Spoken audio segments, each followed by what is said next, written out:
Adonai Ro'i lo echsar Bineot deshe Yarbitseni. Salmo 15. São apenas 5 versículos, nós iremos lê-lo por completo. Em seguida estaremos orando a Deus. Diz assim a palavra do Senhor: Senhor, quem habitará no teu santuário? Quem poderá morar no teu santo monte? Aquele que é íntegro em sua conduta e pratica o que é justo, que de coração fala a verdade e não usa sua língua para difamar, que nenhum mal faz ao seu semelhante, e não lança calúnia contra o seu próximo, que rejeita quem merece desprezo, mas honra os que temem o Senhor, que mantém a sua palavra, mesmo quando sai prejudicado, que não empresta o seu dinheiro visando lucro, nem aceita suborno contra o inocente. Quem assim procede, nunca será abalado. Vamos orar ao Senhor mais uma vez? Querido Deus, nós te louvamos por tua graça, Pai, por tuas misericórdias. Obrigado, Senhor, pois tu és fiel, poderoso, estás conosco sempre e é o perdoador dos nossos pecados. Nós estamos, ó Deus, nesta noite aqui juntos para adorar ao Senhor, adorar, ó Deus, pelos teus grandes feitos, mas adorar por quem o Senhor é. O Senhor é Deus santo, eterno, poderoso, e por isso nós te adoramos. O Senhor é o autor e consumador da nossa fé. O Senhor é aquele que tem nos sustentado, que nos transportou das trevas para a luz, quem tem nos dado o pão nosso de cada dia, nada nos tem faltado, por isso te adoramos também. Ó Deus, muito obrigado. Obrigado por tudo, em nome de Jesus. Amém e amém. Você já percebeu que em alguns lugares é exigido a forma adequada e a conduta necessária para se frequentar? Certa vez eu fiz uma visita em um dos hospitais aqui de João Pessoa e eu percebi que algumas pessoas que também estavam visitando parentes enfermos, elas estavam retornando porque não lhes foi permitido entrar. A razão é porque parte delas estavam de bermudas acima do joelho e alguns hospitais de João Pessoa não admitem, eles julgam que aquela maneira de se vestir é inadequada para entrar naquele ambiente. Se você for a um fórum, visitar uma autoridade, também vai ser exigido de sua parte a maneira adequada de se vestir e de se comportar diante de tal autoridade. Certa vez, um casal amigo de um outro casal amigo nosso foi à embaixada americana aqui em Recife tentar o visto para fazer uma viagem aos Estados Unidos. E daí, eles tinham um plano. O plano era aquele que é comum a algumas pessoas. Nós vamos entrar como turista, mas ficamos lá e depois a gente vê o que dá para tentar ganhar a vida nos Estados Unidos. E daí, diante da pessoa responsável, lhes foi feita uma pequena entrevista para saber as motivações, o desejo, para onde iam, se tinha residência fixa, trabalho, coisa desse tipo que é comum no consulado. E daí, quando perguntaram, sim, mas finalmente vocês querem ir como turista, vão voltar após esse prazo? E o casal afirmou, sim, nós iremos como turista, vamos passear, retornaremos para o Brasil. Bem, mentir perto de criança é um problema, porque ela não tem o mínimo pudor de fazer com que os seus pais passem vergonha da maneira mais simples possível. O filho olhou assim para o pai, mas papai, a gente não vai morar lá não? Aí o outro olhou, não pai, o senhor disse que a gente ia morar. Bem, depois de muito convencimento, eles conseguiram o visto e foram e tentaram ficar mas acabaram voltando de maneira muito frustrada. Bem, perceba que o que estava se tentando identificar naquele momento não era apenas a viagem, o que eles iriam fazer lá, mas também a disposição que havia no coração. Vocês estão dispostos a ir e voltar, ou vocês querem ficar? Se você encontrasse com uma autoridade, seja civil, militar ou religiosa, também há exigências de como se apresentar diante daquela pessoa. É assim em todas as esferas da nossa vida. O salmista, meus irmãos, ele faz uma pergunta perturbadora que nos leva a refletir nas motivações e nos leva a refletir nas atitudes que eu devo desempenhar quando eu estou diante de Deus, quando eu estou na presença de Deus. Portanto, nós estamos diante da maior ou da pergunta mais importante que poderíamos fazer nessa noite. E a pergunta está lá no verso 1.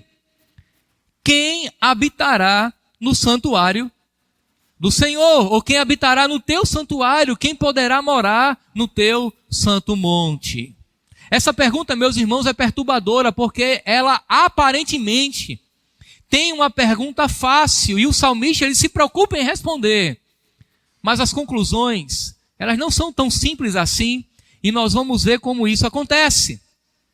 Portanto, o tema da mensagem dessa noite é a maior de todas as perguntas. Repetindo, a maior de todas as perguntas. Nós vamos dividir o Salmo em 3 partes.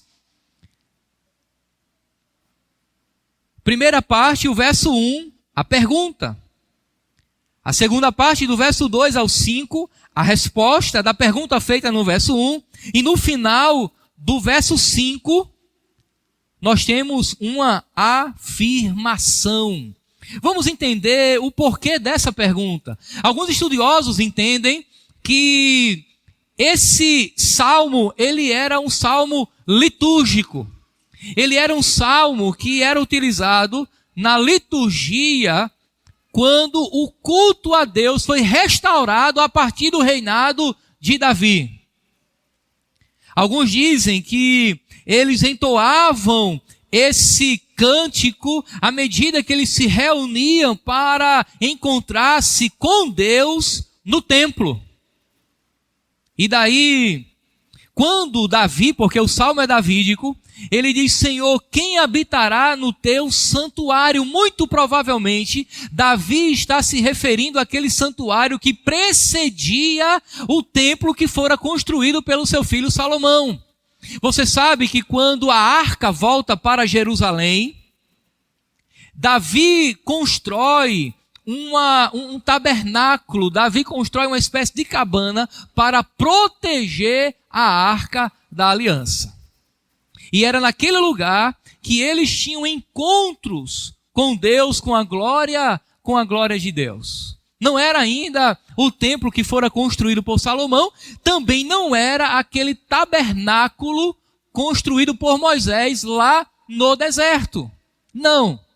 Era algo improvisado que Davi fez. Essa era, naquele momento, o santuário, a tenda e o monte aqui, muito provavelmente a própria cidade de Jerusalém, onde Deus disse que estabeleceria sua bênção para sempre sobre o seu povo.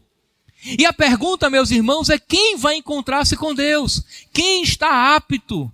Quem é que desfruta das qualificações éticas, morais, espirituais? Quem é que tem a conduta e a postura correta para apresentar-se diante de Deus no momento do encontro? Encontros, eles são importantes para nós quando nós consideramos a pessoa com quem nós vamos nos encontrar. Um rapaz, quando ele quer encontrar-se com a moça que ele está cortejando, ele tenta não errar. Ele coloca o cinto da cor do sapato, não é? Para não ir com o sapato preto e o cinto marrom, porque mulher percebe essas coisas. Ele tenta marcar um encontro em um local que seja aprazível, agradável a ela. Ele se prepara para aquela ocasião, porque é importante O encontro é com alguém que ele considera. A resposta do salmista vem a partir do verso 2. E ele dá 4 características de quem é essas pessoas que encontrarão com Deus na tenda. E daí, meus irmãos, vai ficar claro que o Salmo descreve o desafio moral que a presença de Deus exige ao trazer uma pessoa para perto de si. A questão é o seguinte: Deus, ele é santo, absolutamente santo, e fica claro que pecadores estão separados dele por conta do seu pecado. Por que a pergunta é perturbadora? Se todos nós somos pecadores, como que nós um dia nos encontraremos na presença do Senhor? Como? Esse daqui, meus irmãos, era um momento de culto. Esse salmo era lido em um momento de culto, para alertar aqueles que estariam entrando na presença de Deus, alertá-los que eles não poderiam entrar na presença de Deus de qualquer forma ou de todo jeito. Você percebe que nós, em alguma medida, estamos tão secularizados que às vezes nós temos a capacidade de sairmos das nossas casas, nos deslocar até o local de culto sem ter a consciência real, exata do que nós iremos fazer. Às vezes nós nos deslocamos da nossa casa e vamos até o local de culto, como se fôssemos é apenas uma mudança geográfica de um lugar para outro, como se nós estivéssemos indo para uma simples reunião social, rever bons amigos, dar boas gargalhadas, sem a compreensão de que nós estamos na realidade indo ao encontro do Deus que é santo, poderoso, e se manifesta no meio da sua igreja. Nós não temos, por exemplo, o hábito de nos prepararmos para o encontro com Deus. É verdade, Deus habita dentro de nós. Onde eu estou, Deus está, Ele é onipresente. Mas a Bíblia fala do nosso culto formal a Deus. A Bíblia fala do nosso culto solene a Deus. A Bíblia fala desse encontro especial que eu tenho que me preparar para encontrar-me com Ele. Você percebe que nós temos dificuldade de dedicar o dia do Senhor. Nós temos a dificuldade de reservar o domingo e tentar nos concentrarmos naquilo que de fato importa a Deus. Se esforçar para pecar menos. Evitar encher a mente e o coração daquilo que vai desviar a nossa atenção no momento do culto. É triste saber que muitos de nós ficam esperando os 45 do segundo tempo para se arrumar e vir à igreja, quando deveria haver um anseio, quando deveria haver um desejo, uma expectativa, toda uma preparação prévia para estar no local do culto, onde Deus vai se revelar por meio da sua palavra e dispensar bênçãos sobre todo o seu povo. Mas a pergunta permanece: Senhor, quem habitará no santuário? Quem poderá morar no teu santo monte? Em primeiro lugar, perceba que o verso 2 chama a atenção para a conduta íntegra. Aquele que é íntegro em sua conduta e pratica o que é justo. A integridade, meus irmãos, e a prática da justiça aqui está em harmonia com aquilo que Deus revelou em sua palavra. O íntegro é aquele que observa a palavra de Deus e a pratica. Não apenas não pratica apenas evidenciando, mas nas suas motivações. E daí, ele continua quando ele diz: pratica o que é justo, que de coração fala a verdade e não usa a sua língua para difamar quem nenhum mal faz ao seu semelhante e não lança calúnia contra o seu próximo.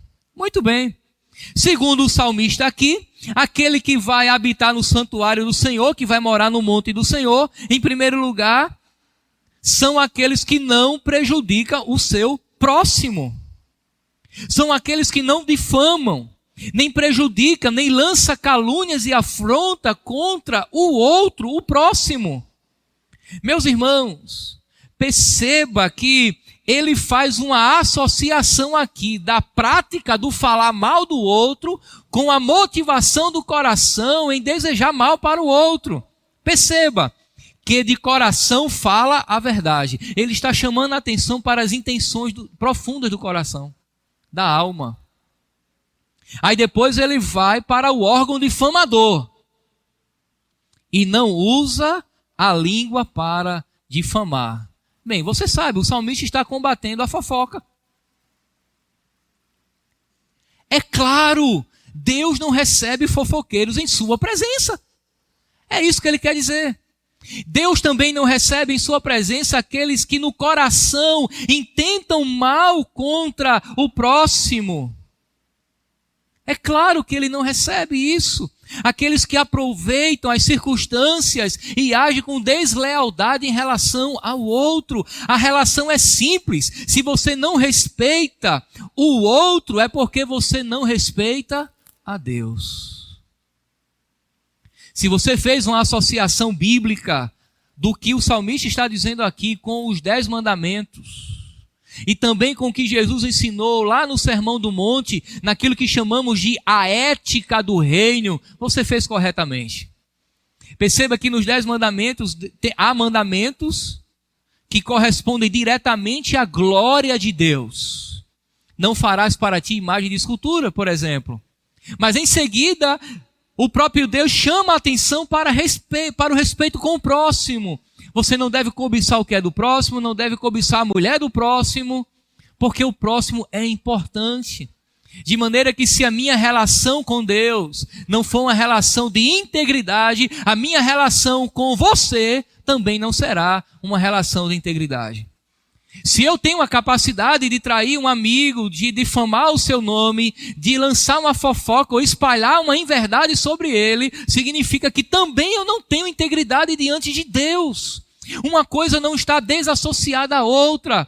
Perceba que a orientação de Jesus é amar o próximo como a si mesmo, mas também há uma relação de amar o próximo como o Senhor nos amou.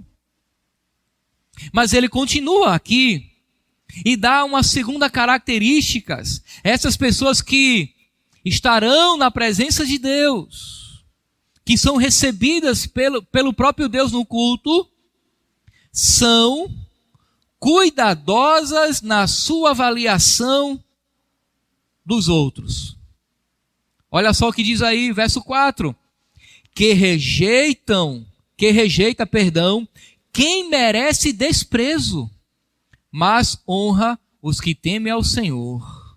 Olha só. Essas pessoas, meus irmãos, elas são cuidadosas na sua avaliação dos outros. Ela avalia corretamente. Veja bem, você pode dizer, mas pastor, a Bíblia diz que nós não devemos julgar para não sermos julgados. Calma, você tem que entender muito bem o que o texto está dizendo lá. O julgamento ali é de uma pessoa que se coloca diante do outro como se fosse Deus na vida dela, determinando o seu destino eterno. Mas Deus nos fez com senso crítico. Deus nos fez com a capacidade de avaliar, de olhar as circunstâncias da vida e saber o que é certo e errado.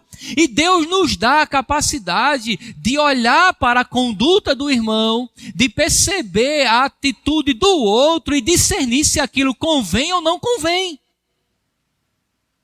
Isso não é julgamento.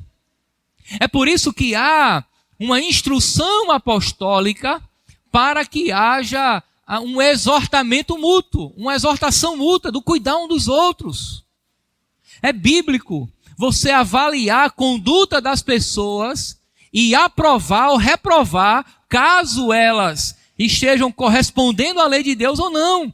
Essas pessoas, elas são cuidadosas ao avaliar os outros. Elas não têm medo de expressar desaprovação de pessoas de condutas reprováveis e inúteis. Você percebe que nós estamos tão influenciados pelo politicamente correto que às vezes com as nossas ações ou até com as nossas omissões nós concordamos com as coisas erradas que as pessoas fazem. Aqueles que Deus recebe em sua presença não compactua com o que é reprovável diante de Deus. E às vezes nós negociamos, fazemos vistas grossas, admitimos determinada prática de pecado, muitas vezes dentro da própria igreja, quando não deveria. Meus irmãos, atitudes reprováveis devem ter a reprovação por parte da igreja.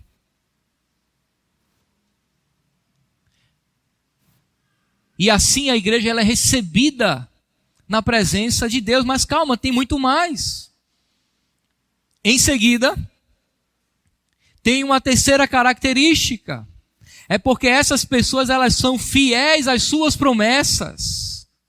Mesmo quando é inconveniente ou desvantajoso para elas. Observe agora o finalzinho do verso 4.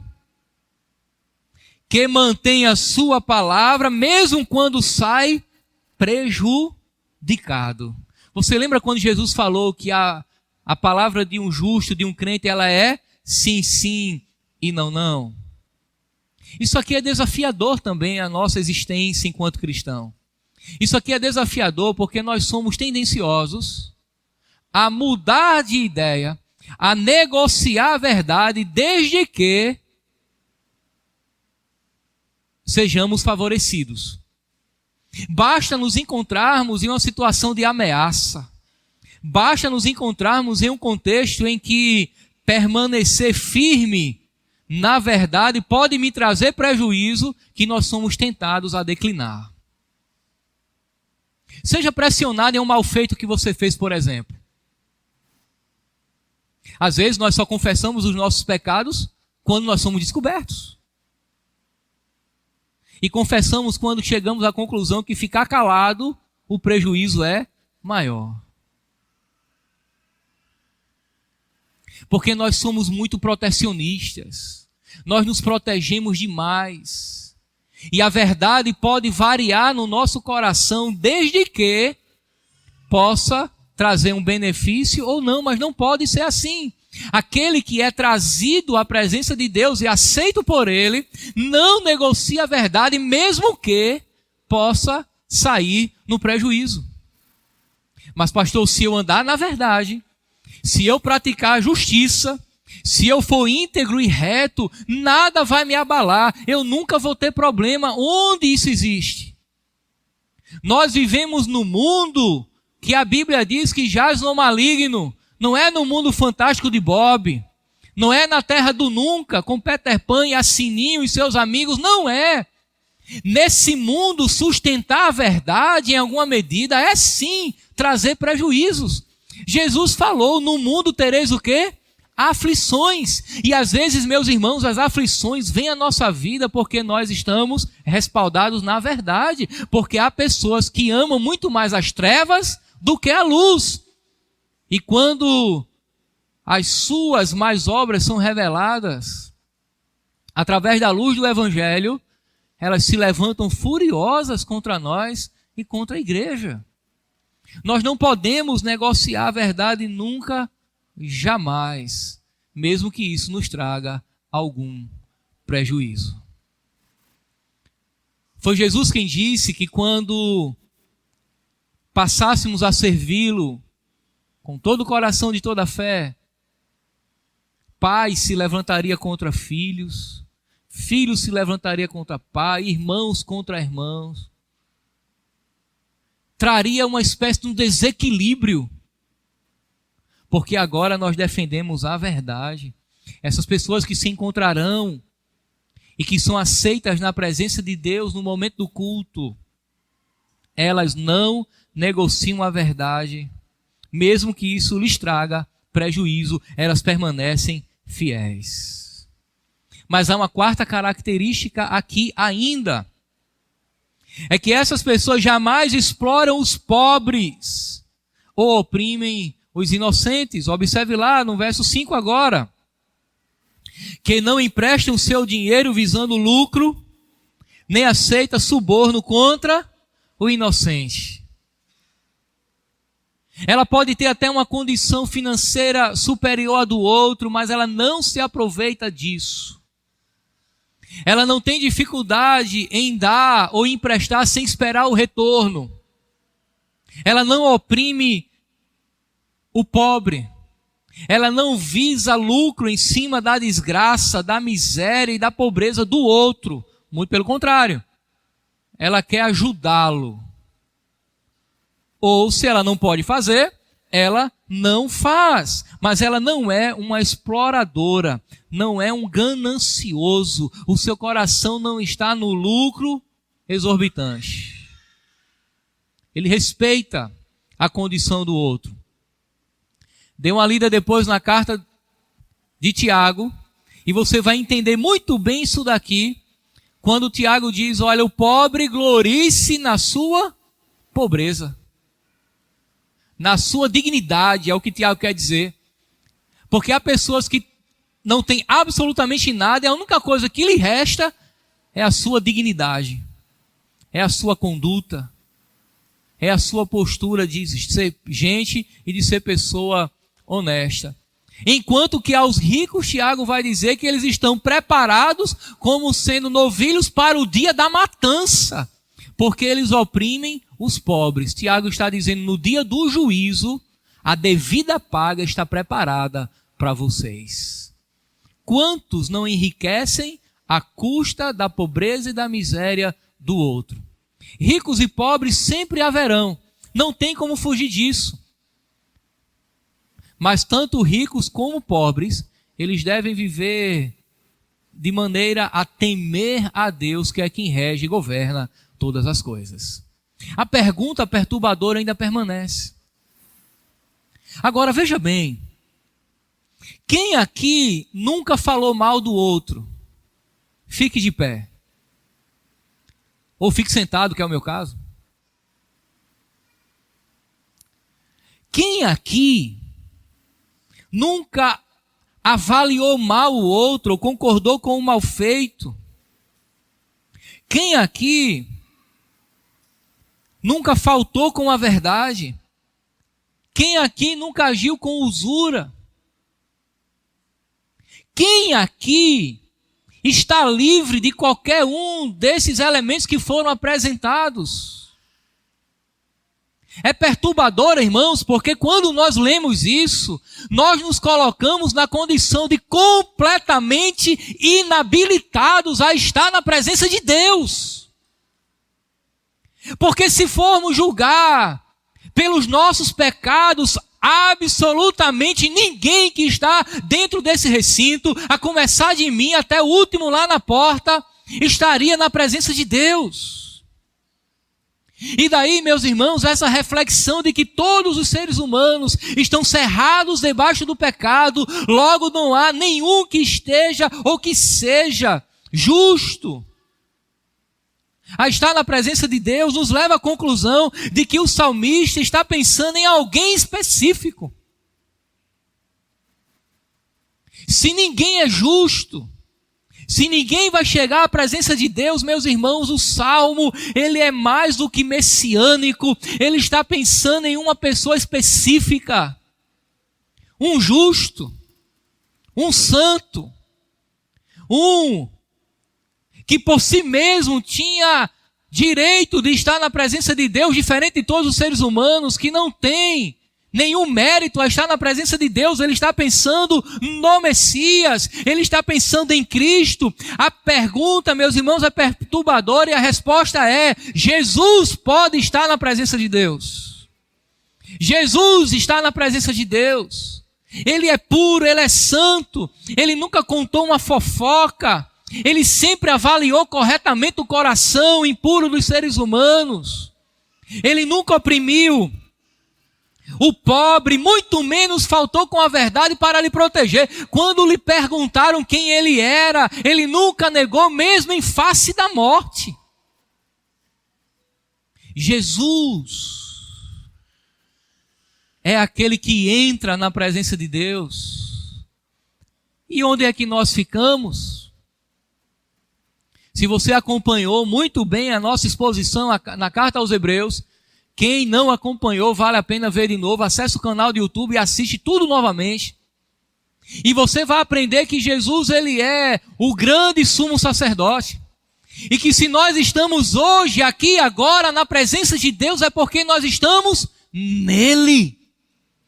Deus nos aceita não pelos nossos próprios méritos. Meus irmãos, nós fomos aceitos diante de Deus pelos méritos de Cristo.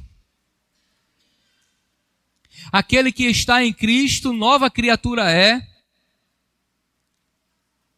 As coisas velhas se passaram, nós somos agora uma nova criação de Deus e nós somos recebidos diante de Deus, não porque nós não mentimos, não porque não há desejos impuros no nosso coração, não porque só há verdade em nós. Nós somos recebidos, meus irmãos. Sabe por quê?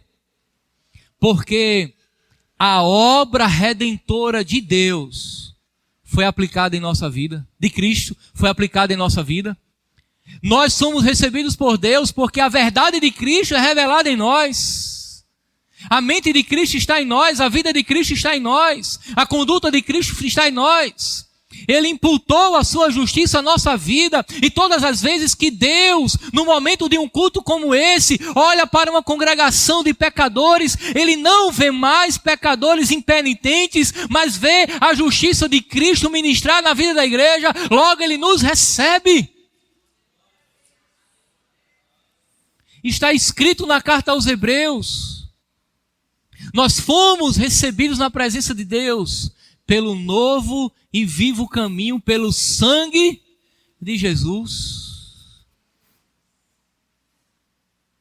Isso nos ensina algumas coisas, e aqui eu caminho para o fim. Em primeiro lugar, Deus não recebe pecadores em sua presença. Não adianta. Não só o pecado, mas o pecador é abominável diante de Deus. Você lembra aquele ditado que diz assim: Deus abomina o pecado e ama o pecador. Isso é teologicamente incompreensível. A pergunta é, no dia do juízo, quem é que vai ser condenado ao inferno? O pecador. Por sua prática de pecado e por ser um pecador. Deus não recebe pecadores em sua presença. Segunda verdade é que Deus recebe pecadores em sua presença através do seu Filho Jesus Cristo. E nessa verdade, meus irmãos, ampliada é, se você está aqui nesta noite e ainda não compreendeu o Evangelho, e acha que Deus vai receber você na porta do céu, baseado nos seus méritos, você está muito enganado. Você só entrará no céu e só entrará verdadeiramente na presença de Deus para cultuá-lo se você tiver Cristo em sua vida, se você for unido a Ele pela fé. Uma terceira verdade baseada nisso é que esse salmo, meus irmãos, deixa claro a inabilidade de todos os seres humanos, e isso é humilhante para nós. Nós somos autossuficientes. Às vezes é até uma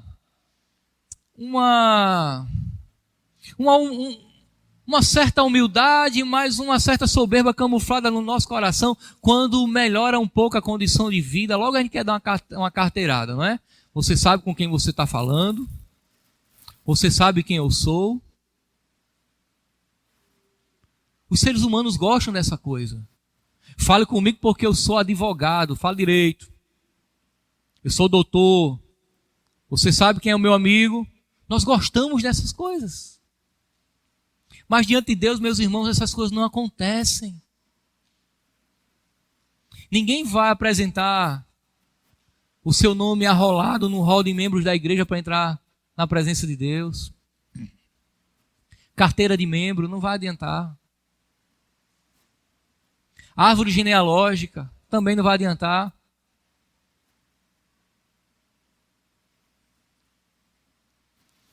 Isso humilha o nosso coração, porque fica claro que ou Deus nos salva, ou Cristo nos chama para perto, ou nós vamos continuar do lado de fora do reino de Deus.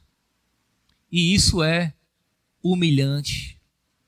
Mas entenda, é uma humilhação e um constrangimento necessário para que reconheçamos que não é por nosso mérito, por nossa força, é exclusivamente pela graça que um pecador chega à presença de Deus. Nós não gostamos quando entramos em um lugar e a autoridade diz, olha, eu não posso te receber hoje porque você está vestido de maneira inadequada ou seu comportamento é inadequado para o lugar. É um constrangimento necessário, porque se eu quero falar com aquela autoridade, eu tenho que vir da maneira com que é exigida. É uma humilhação necessária saber que Deus não nos recebe de qualquer forma. Para que entendamos que a salvação ela é pela graça. Eu não posso pagar por ela. Você não tem como conquistá-la por prática de boas obras. Ela é dada pela graça. E graça, meus irmãos, se manifesta assim.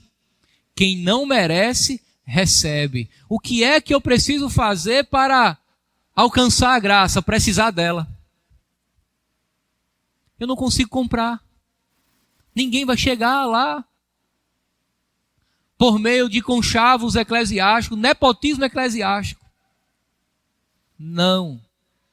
O meu filho precisa receber Jesus como Salvador para entrar na presença de Deus.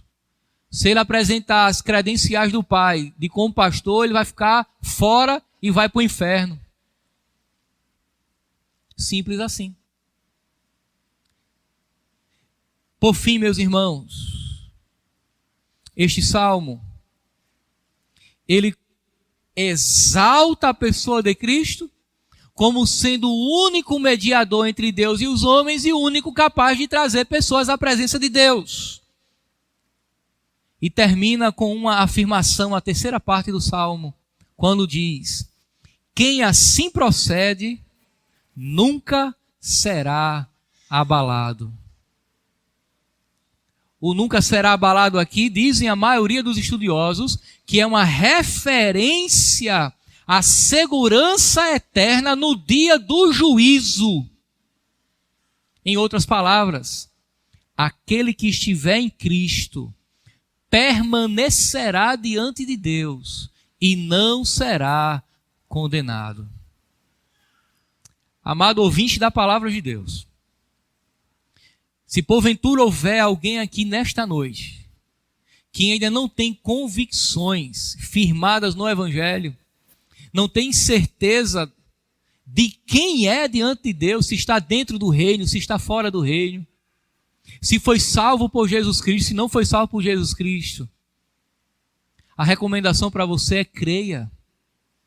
Creia no Evangelho, creia em Jesus Cristo, entregue-se totalmente a Ele, porque só assim você chegará à presença de Deus. A recomendação à igreja, aqueles que já foram salvos por Jesus, é: nunca venha encontrar-se com Deus de qualquer forma. Se prepare para esse momento. Se prepare assim como a noiva se prepara para encontrar-se com o seu noivo. Se prepare como se de fato você fosse encontrar o amante da sua alma. Se prepare para um grande encontro, porque o que acontece aqui agora é uma prévia, é uma antecipação daquilo que nós aguardamos que acontecerá no futuro. Um culto como esse é uma antecipação do que acontecerá eternamente no céu. Na realidade, o livro do Apocalipse fala que haverá as bodas do Cordeiro. Nós estamos ceando aqui agora, mas haverá um dia que a mesa posta não será mais dentro dessa realidade de pecado, mas numa realidade totalmente glorificada, e nós temos que ter a consciência disso antes de sair de casa. O nosso culto informal da vida, da adoração, na dinâmica da vida, meus irmãos, não elimina a importância do culto solene, da congregação, do ajuntamento dos santos que acontece no aqui e agora. Nós temos que entender isso. Nós temos que nos preparar para chegar nesse lugar. Vir de coração aberto. Orar a Deus pedindo perdão pelos nossos pecados. Evitar a poluição da nossa mente, que acontece por um descuido.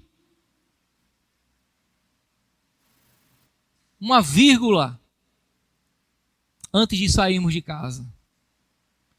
E daí, no final do culto, corremos o risco de dizer, o culto hoje foi pesado. Não sei se você percebeu.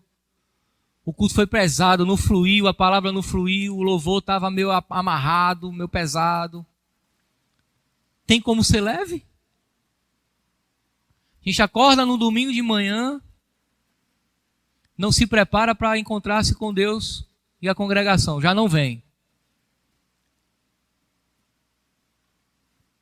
Embala o domingo e assiste todas as programações que tem na TV. Já chega atrasado no culto. Não houve a preparação prévia. E é salvo, convertido. Como é que o seu culto vai fluir, meu irmão? Se não há disposição de mente e de coração adequada para encontrar-se com Deus. Eu duvido que qualquer um de nós não se apresse quando tem um compromisso que sabe que aquilo é determinante à sua vida. Um crente, ele só perde um avião quando acontece um acidente no meio do caminho. Ele só chega atrasado numa audiência no juiz, onde ele vai receber a indenização que vão pagar a ele por uma causa trabalhista. Se alguém morrer, ele perder a perna, alguma coisa nesse sentido. Quando nós fazemos isso, a gente não desonra a liderança da igreja, a gente desonra a Deus. Porque consideramos os homens mais importantes do que Ele. Eu duvido se a gente não se prepara adequadamente para cada ocasião da vida. Até pessoas que têm um sapato para cada ocasião. Porque ela quer se apresentar bem. Não estou dizendo que você tem que vir bonita como ela roupa. Não é essa história, não é isso que eu estou dizendo, não. Eu estou falando do preparo, da expectativa. O sapato pode estar velhinho. Não tem problema ser a mesma roupa da semana passada. Não tem problema. Se você me encontrar amanhã em qualquer lugar de uma pessoa que exija uma roupa semelhante a essa, muito provavelmente eu vou estar com a mesma. Eu não transpiro, né? Não transpiro. São quase anjo. Né? Então, para economizar, tá limpinho. Você olha, não tá fedendo, bota a mesa, vai ali, resolve um problema, volta. Não tem problema. Eu falo das expectativas do coração, das intenções da alma. Daquilo que me motiva a chegar e me encontrar com Deus no momento do culto público. Como eu me preparo para isso? Como eu evito superlotar a minha agenda naquele momento? Porque eu tenho um compromisso. Um compromisso. Eu conheço alguns amigos próximos meus que para ele não ir a um culto basta um churrasco, uma feijoada ou uma pelada. Qualquer dessas três coisas, o culto ficou para depois, meu irmão. A ponto de, certa vez, o pastor mandar a localização da igreja para ele. Para ele lembrar que tem uma igreja que se importa com ele. Mandou a localização. Quando você quiser, para você não errar o caminho. Você entende onde eu estou querendo chegar? Nós temos que nos preparar para nos encontrarmos com Deus. Que Deus abençoe a sua igreja. Vamos ficar de pé.